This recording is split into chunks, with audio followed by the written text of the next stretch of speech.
Is the Nintendo Switch 2 really worth it?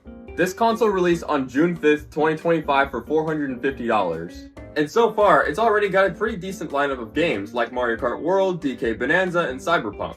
Along with that, many Switch 1 games have also received enhanced editions for the Switch 2, like Pokemon, Zelda, Kirby, and Mario Party.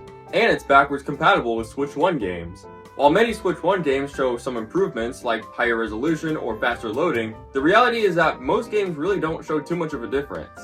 Not only that, but Switch 1 games are also still being released to this day, like Sonic Racing Cross Worlds and Super Mario Galaxy.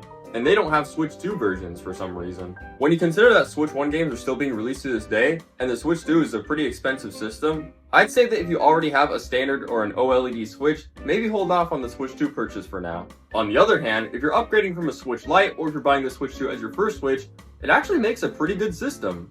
Not only that, but it's also cheaper than a PS5 and an Xbox Series X.